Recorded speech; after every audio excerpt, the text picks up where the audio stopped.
चंद्रयान 3 जहां जा रहा है वो जगह कितनी भयानक है जान लीजिए। 14 जुलाई 2023, समय 2:35। यह समय भारत के इतिहास का वो स्वर्णिम पल बनने जा रहा है जब भारत का चंद्रयान 3 चांद की सतह को छूने के लिए अपने मिशन को पूरा करने के लिए उड़ान भरेगा। लेकिन अभी भी लोगों के दिमाग में चंद्रयान 2 के लैंडर के चांद की सतह से कुछ ही दूरी पर क्रैश करने की तस्वीरें ताजा उनके दिमाग में। और इस बार फिर चंद्रयान 3 चांद के डार्क साइड पर लैंड करने की कोशिश करेगा जहां चंद्रयान 2 क्रैश हुआ था। आखिर ये जगह इतनी खतरनाक क्यों है और क्यों बार बार भारत इसी जगह पर लैंड करने की कोशिश कर रहा है? आज वीडियो में हम आपके इसी सवाल का जवाब लेकर आए हैं और साथ ही जानेंगे चांद की पूरी कहानी। तो बस बने रहिए वीडियो के अंत तक। दोस्तों, चांद पृथ्वी का एकमात्र नेचुरल सैटेलाइट है। यह पृथ्वी से 3,84,000 किलोमीटर की दूरी पर है।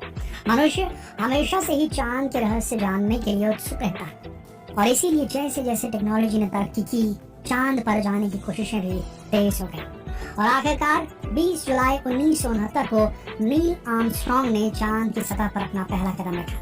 उसके बाद से आज तक पूरी दुनिया के वैज्ञानिक चांद रहस्यों को सुलझाने में लगे हुए हैं।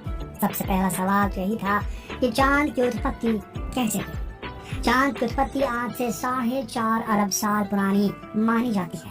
तब पृथ्वी भी अपने निर्माण की प्रक्रिया से गुजर रही थी। उसी समय थिया नाम का एक विशाल ग्रह पृथ्वी से टकराया। यह मंगल ग्रह जितना विशाल बताया जाता है। यह ग्रह 15 किलोमीटर प्रति सेकंड की रफ्तार से पृथ्वी से टकराया था। इस टक्कर की वजह से कई हल्के पदार्थ के टुकड़े पूरे स्पेस में फैल गए और फिर धीरे धीरे ग्रेविटेशनल फोर्स की वजह से ये एक दूसरे से जुड़ गए।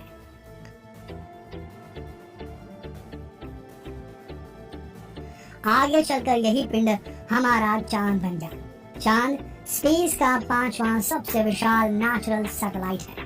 क्षेत्रफल के मुताबिक चांद का क्षेत्रफल साउथ अफ्रीका के क्षेत्रफल जितना है और इस हिसाब से हमारी पृथ्वी में 9 चांद समा सकते हैं। चांद दिखने में भले ही गोलाकार लगता है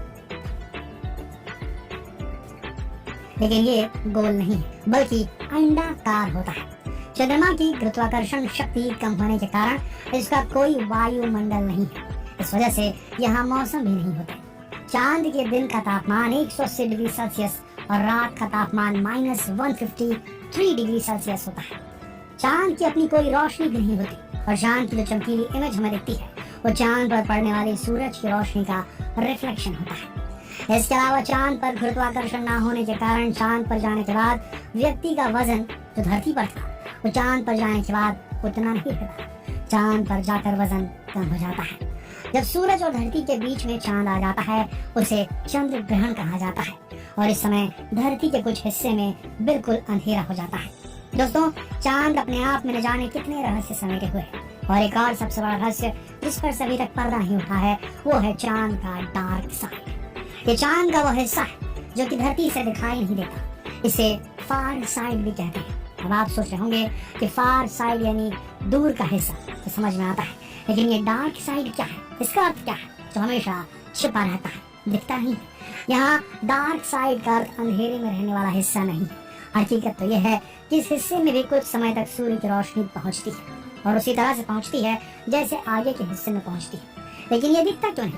चांद के इस हिस्से की पृथ्वी से दिखाई ना देने की वजह चंद्रमा की अपनी धुरी पर घूर्णन और पृथ्वी की परिक्रमा से जुड़ी है। दरअसल चंद्रमा पृथ्वी से ज्वरीय बल यानी टाइडल फोर्स के जरिए बंधी है और ये एक बहुत ही खास तरह का बंधन है। यानी जितना समय चंद्रमा को खुद की धुरी पर घूमने में लगता है उतना ही समय में वो पृथ्वी का चक्कर पूरा कर लेता है। इसका नतीजा होता है कि उसका एक ही हिस्सा हमेशा पृथ्वी के सामने रहता है और एक हिस्सा हमेशा छिपा रहता है। इस जगह पर कई ऐसे क्रेटर भी हैं जहां कभी सूरज की रोशनी पहुंची ही नहीं। यहाँ की जमीन काफी उबड़ खाबड़ बताई जाती है। सन 1959 में सोवियत स्पेसक्राफ्ट लूना 3 ने पहली बार चांद के डार्क साइड की पिक्चर्स दी थी, लेकिन जब वैज्ञानिकों ने इन पिक्चर्स को देखा तो वो चौंक गए क्योंकि चंद्रमा का ये एरिया उसके दूसरी साइड से बिल्कुल अलग था। यहाँ बड़े बड़े क्रेटर यानी गड्ढे थे, लेकिन यहाँ की सतह का रंग काफी अलग था, जबकि सतह पर कहीं भी लावा के निशान मौजूद नहीं थे। इसका मतलब कि सतह के अंदर का लावा यहाँ बाहर नहीं आ रहा। वैज्ञानिकों के अनुसार इसका कारण नॉर्थ पोल और साउथ पोल यानी कि डार्क साइड की मोटाई यानी थिकनेस है। अब क्योंकि चांद की डार्क साइड की सतह की ऊपरी परत काफी मोटी है, इस वजह से लावा बाहर नहीं आ पाता, जबकि नॉर्थ पोल की सतह काफी पतली है, इस वजह से वहाँ लावा बाहर आ जाता है। नासा के मिशन से बात साफ हो चुकी है कि चांद के साउथ पोल की क्रस्ट यानी धरती की सबसे ऊपरी सतह नॉर्थ पोल की क्रस्ट से 30 मील मोटी है। और ये वैज्ञानिकों के लिए एक बहुत बड़ा सवाल था कि आखिर ऐसा क्यों है।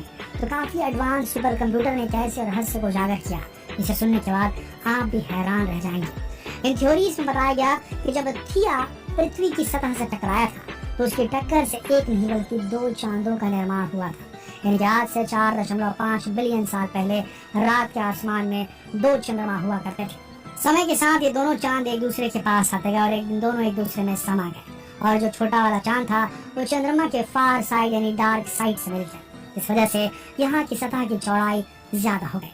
चांद के इस हिस्से पर बताया जाता है भयंकर आंधियां चलती है, यहाँ बहुत गहरे क्रेटर है और यहाँ की सतह पूरी तरह उबड़ खाबड़ है, तापमान भी काफी कम रहता है। इस वजह से यहाँ किसी भी स्पेसक्राफ्ट की सॉफ्ट लैंडिंग आसान नहीं होती।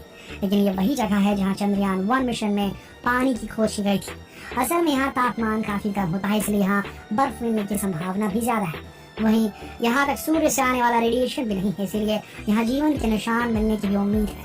और इस जगह को ज्यादा एक्सप्लोर भी नहीं किया गया, और इसीलिए भारत बार बार इसी जगह उतरने की कोशिश करता है। चंद्रयान 2 में इसी जगह उतरते समय किसी सॉफ्टवेयर ग्लिच की वजह से लैंडर ने चांद की सतह पर क्रैश लैंडिंग की थी, और अब भारत एक बार फिर चंद्रमा के डार्क साइड पर लैंड करने के लिए तैयार है। भारत ने इस बार अपनी पुरानी गलतियों से भी सबक लिया है, और इस बार पूरी तैयारी के साथ भारत चंद्रयान 3 को चांद की सतह पर भेजने के लिए पूरी तरह तैयार है।